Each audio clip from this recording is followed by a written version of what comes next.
It's interesting you think about that Harden trade. You know, it was kind of a decision of the salary cap. It's in Surge, kind of a stretch 4-5, James Harden. And James goes on to be one of the best players of all time. Yeah. How do you feel looking back? Like, I know it's easy now to be like, well, yeah, we lost James Harden. It's a different era. I mean, I think after a team that I think we exceeded expectations with that team, and when you reach the finals and you go through a run like that so quick, I don't think a GM or owner was ready for that.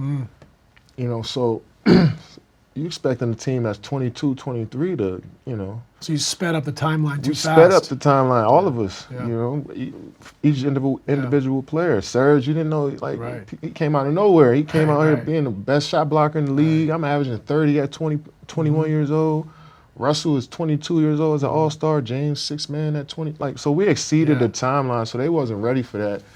And I don't believe, that's just my theory. I don't know exactly what Sam was thinking or the owner, but my theory is that I don't think they were ready exactly for us to be contenders every year. Right. So since we reached the finals, you're supposed to upgrade and fine-tune and make changes around instead of, you can't just pull one of the key figures of your team, you know, off the team and expect us to continue on what we was doing. So I just think they were kind of shocked at how good we got so fast.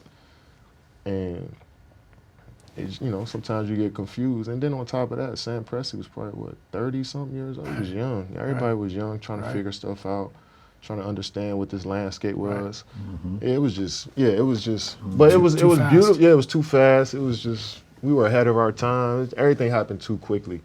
And yeah, because you think about it, like you went from like coming in the league being like, I can't do anything, I was going to rise up and shoot, to second in MVP voting at 21. Come on, man. First team on NBA at 21. Like, doing things at 20, 21. Not just me, but everybody on our team on smaller, different skills. Sure. Even our coaches. He was Scott Brooks. That was his first. He was the coach of the year. You know what I'm saying? So everybody was doing things.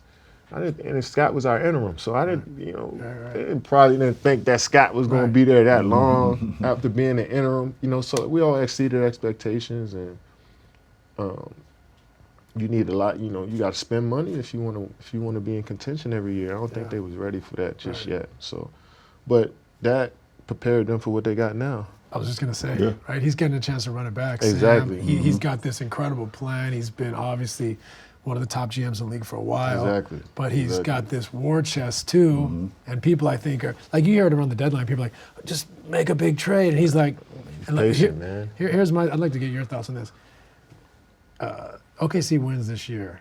It's a problem for the league. Yeah, it is. It's a problem for the league. Those guys are all young dudes. Like there's few teams that would have to make big upgrades to compete on a year-to-year basis with this team for the next 4, 5, 6, 7, 8 years. Yeah, I mean, the only thing OKC you got to worry about is the cap.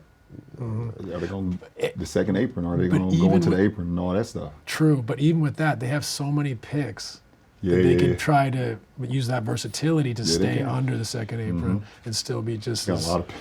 right. I mean, but it comes down to two guys, like I mean, 3 guys. The rest of these dudes, they can be interchangeable. You know, like Shea's gonna be that guy for the rest of his career.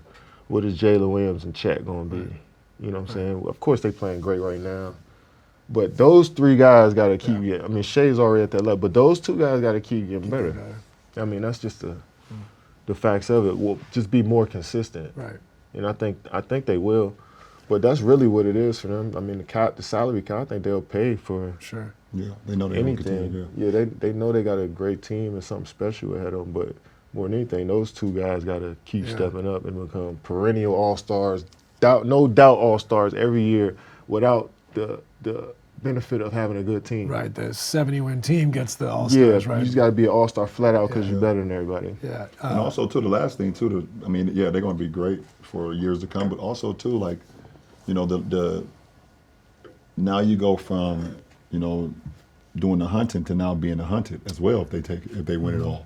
Yeah. It's a different dynamic as that as well. Dynamic. I mean, we've both been there, understanding like, you know, once you win it, you know, because you've been trying to get there so, you know, everything is geared to, we want to be the next champion. We want to be the next champion. And then when you get there, now everybody else is all 29 teams is now like, how do we dethrone them? So it's a different mindset as well. And let's see how if they was to win it, don't want to, count on it. Completely agree. But on the flip side, they give away games currently. Like, they have a great chance to win. They've given away games in the past they won't give away in the future, I don't think. No, I think they're going to continue to hunt everybody. I mean, that's what their identity has been. Yeah, you think that's their landscape? That's what their identity Pack has of been dogs. since, this has been cultivating since Shea got traded there for PG. All them dudes been there. Dort, Jalen Williams came a couple years after that, but he been there. Yeah. You know what I'm saying? So those guys got a solid core of dudes, and their foundation comes from That Caruso. we Hartenstein, coming after though. y'all. So and I like their coach's mentality. He don't say He be over there chilling. he don't say nothing. No, he just He be over there he's chilling. a stoic individual. Yeah. I just think they got a beautiful thing going, and I think that what we created early on in OKC has just prepared everybody in OKC for what this is like. You know what I'm saying? We've all learned from Handle that it the situation. second time around. Yeah, it's just it's been 9-10 years almost. So they've been through different iterations of the Thunder, Melo, CP. Russ, Yeah. PG, then you got CP. You know, so they've been through different iterations with great players. So and they understand developing a great player from a 19-year-old into Choose being an picking them, MVP, drafting them, drafting, or trading for him. developing. So they done been through everything. Being even though we were the Seattle Sonics, we were expansion franchise. So they understand everything from building up from the ground up to where they are now. So we all could see this coming with this team. Yeah. Yeah.